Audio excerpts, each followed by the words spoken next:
Bismillahirrahmanirrahim. Assalamualaikum warahmatullahi wabarakatuh. Waalaikumsalam warahmatullahi wabarakatuh. Salam sejahtera untuk kita semua. Puji syukur kita haturkan kepada Allah Subhanahu wa Ta'ala, dan tak lupa salawat serta salam selalu tercurahkan kepada Nabi Muhammad Shallallahu Alaihi Wasallam. Kami dari kelompok 9 yang terdiri dari saya, Richa Ria Anika sebagai moderator, Syahruni Fariha Handayani sebagai presentator pertama, Anisha Indriani Cahyani sebagai presentator kedua, Koroti Ayun sebagai presentator ketiga. Pada kesempatan kali ini kami akan mempresentasikan PPT kami yang berjudul Dasar Hukum Pendidikan Nasional di Indonesia, Undang-Undang Nomor 20 Tahun 2003. Penjelasan pertama yang akan disampaikan oleh Syahruni Fariha Handayani. Kepadanya kami persilakan. Pengertian sistem pendidikan nasional. Sistem adalah perangkat yang saling bertautan yang bergabung menjadi suatu keseluruhan. Pendidikan adalah suatu usaha sadar untuk menyiapkan peserta didik melalui kegiatan bimbingan, pengajaran, dan latihan. Sedangkan pendidikan nasional adalah pendidikan yang berdasarkan Pancasila dan UUD Negara Republik Indonesia 1945 yang berakar pada nilai-nilai agama, kebudayaan nasional Indonesia, dan tanggung jawab terhadap tuntunan zaman. Next.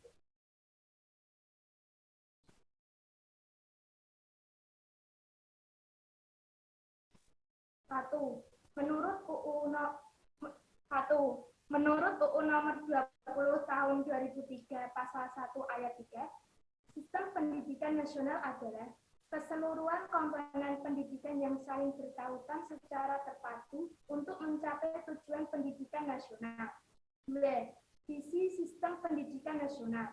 Pendidikan nasional itu memiliki visi, yaitu mewujudkan sistem pendidikan nasional sebagai prasarana sosial yang kuat dan berwibawa untuk memberdayakan semua warga negara Indonesia berkembang menjadi yang berkualitas sehingga mampu dan proaktif menjawab tantangan zaman yang selalu berubah. Next. 3. Misi sistem pendidikan nasional. A. Mengupayakan perluasan dan pemerataan kesempatan memperoleh pendidikan yang bermutu bagi seluruh rakyat Indonesia. B. Meningkatkan kualitas proses pendidikan untuk mengoptimalkan pembentukan kepribadian yang bermoral. C. Memperdayakan peran serta masyarakat dalam menyelenggarakan pendidikan berdasarkan prinsip otonomi dalam konteks Negara Kesatuan RI. Next.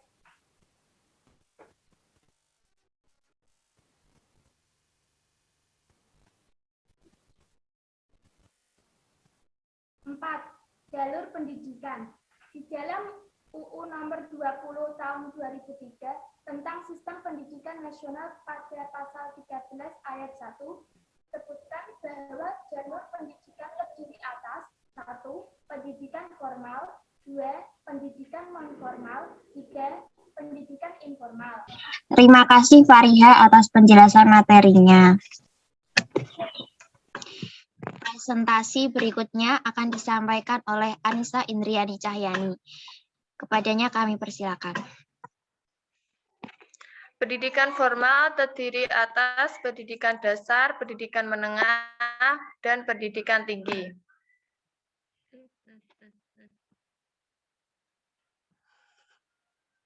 Pendidikan non formal. 1. Pendidikan kecakapan hidup, 2. Pendidikan anak usia dini, 3. Pendidikan keperpaduan, 4. Pendidikan keterampilan, serta 5. Pendidikan lain yang ditujukan untuk mengembangkan kemampuan peserta didik. Pendidikan informal.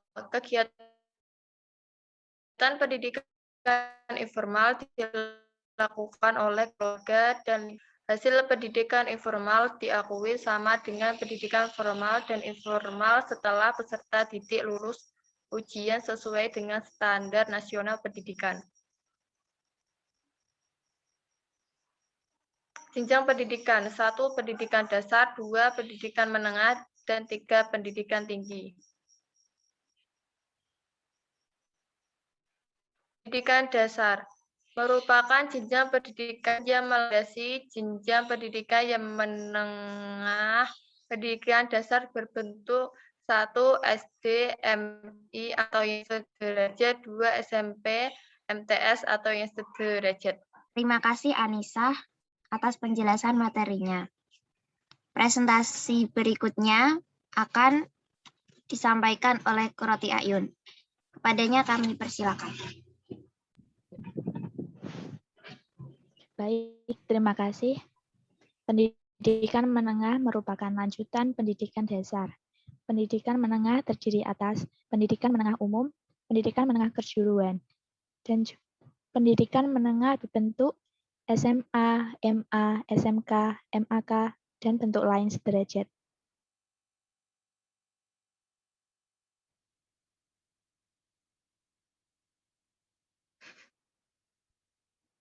Next.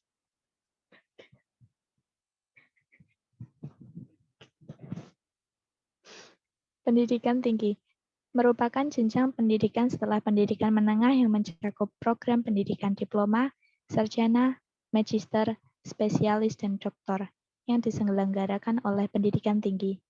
Perguruan tinggi dapat berbentuk akademik, politeknik, sekolah tinggi, institut, ataupun universitas. Pendidikan tinggi berkewajiban Pendidikan tinggi berkewajiban menyelenggarakan pendidikan penelitian dan pengabdian kepada masyarakat.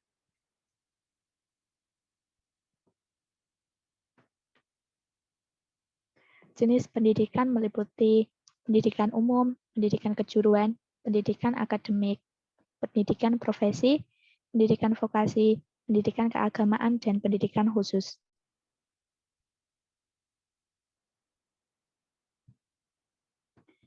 Peran serta masyarakat dalam pendidikan. Peran serta masyarakat dalam pendidikan meliputi peran serta perseorangan, kelompok, keluarga, organisasi, profesi, serta pengusaha. Masyarakat dalam berperan sebagai sumber pelaksanaan dan pengguna hasil pendidikan.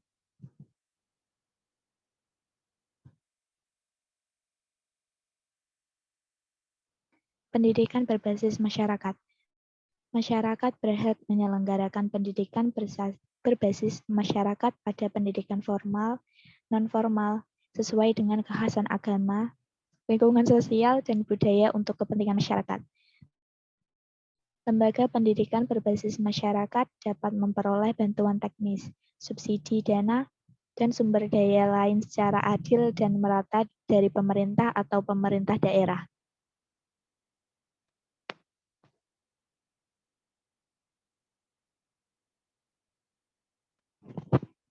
Dewan Pendidikan dan Komite Sekolah. Masyarakat berperan dalam peningkatan mutu pelayanan pendidikan yang meliputi perencanaan, pengawasan, dan evaluasi program pendidikan melalui Dewan Pendidikan dan Komite Sekolah. Dewan Pendidikan sebagai lembaga mandiri dibentuk dan berperan dalam peningkatan mutu pelayanan pendidikan dengan memberikan pertimbangan, arahan, dan dukungan tenaga, sarana dan prasarana, serta pengawasan pendidikan pada tingkat nasional, provinsi, dari kabupaten atau kota yang tidak mempunyai hubungan hierarkis.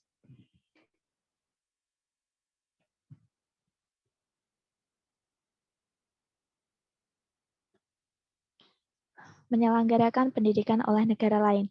Satuan pendidikan yang diselenggarakan oleh perwakilan negara asing di wilayah Negara Kesatuan Republik Indonesia bagi peserta didik warga negara asing dapat menggunakan ketentuan yang berlaku di negara yang bersangkutan atas persetujuan di pemerintah Republik Indonesia. Lembaga pendidikan asing pada tingkat pendidikan dasar dan menengah wajib memberikan pendidikan agama dan kewarganegaraan bagi peserta didik warga negara Indonesia. Yang ketiga, penyelenggaraan pendidik asing wajib bekerja sama dengan lembaga pendidikan di wilayah NKRI dengan mengikut sertakan tenaga pendidik dan pengelola warga negara Indonesia.